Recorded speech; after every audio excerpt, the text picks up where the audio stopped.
আসসালামু আলাইকুম সম্মানিত দর্শক, আমরা নুরানির 40টি হাদিস দিব 5টি ভিডিওর মাধ্যমে।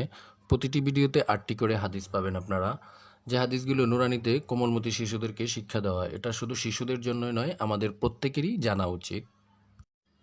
1 নম্বর হাদিস, আখলিস দীনাকা ইয়াকফিকাল আমালুল কলিল। অর্থ, তোমার ইমানকে খাঁটি করো, অল্প আমলই নাজাহাতের জন্য যথেষ্ট। 2 নম্বর হাদিস, খয়রকুম মান তাআল্লামাল কুরআনা ওয়া আল্লামা।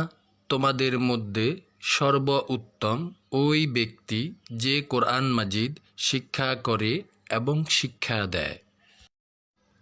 3 নম্বর হাদিস, তলাবুল ইলমি ফারিদাতুন আলা কুল্লি মুসলিম। দ্বীনি আলেম তলব করা প্রত্যেক মুসলমানের উপর ফরজ, প্রত্যেক মুসলমানের উপরই ফরজ। আত্তুহুরু শত্রুল ঈমান। আত্তুহুরু শত্রুল ঈমান, পবিত্রতা ঈমানের অঙ্গ। মিফতাহুল জান্নাতিস সালাহ, নামাজ বেহেশতের চাবি। ছোট্ট ছোট্ট হাদিস, এই হাদিসগুলো প্রত্যেকেই মুখস্থ করা উচিত এবং জানা উচিত, মানা উচিত। আউয়ালু মা ইউহাসাবু বিহিল আবদু ইয়াউমাল কিয়ামাতিস সালাহ। আউয়ালু মা ইউহাসাবু বিহিল আবদু ইয়াউমাল কিয়ামাতিস সালাহ। কিয়ামতের দিন সর্বপ্রথম নামাজেরই হিসাব হইবে।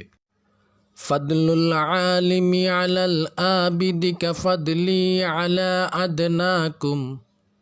ফাদলুল আলিমি আলাল আবিদি কাফাদলি আলা আদনাকুম। তোমাদের মধ্যে সর্বাপেক্ষা ছোট ব্যক্তি হইতে আমার মর্তবা যত বড়, বেইলেম আবিদের চেয়ে একজন খাঁটি আলেমের মর্তবা তত বড়।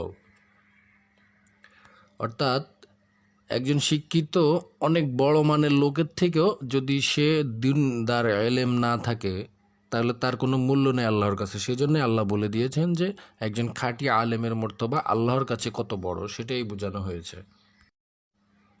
আদ-দুআউ হুয়াল ইবাদা। আদ-দুআউ হুয়াল ইবাদা, দোয়াই ইবাদত। অর্থাৎ আমরা আমাদের জন্য দোয়া করব, সেটাও কিন্তু আল্লাহ আমাদের ইবাদত হিসাবে কবুল করেন। আরেকটি কথা, তা হলো হাদিস কি? হাদিস কিন্তু রাসূলের মুখের বাণী এবং রাসূলের কথা, যা তিনি তার উম্মতদেরকে করতে বলেছেন এবং মানতে বলেছেন, তাকেই হাদিস বলে।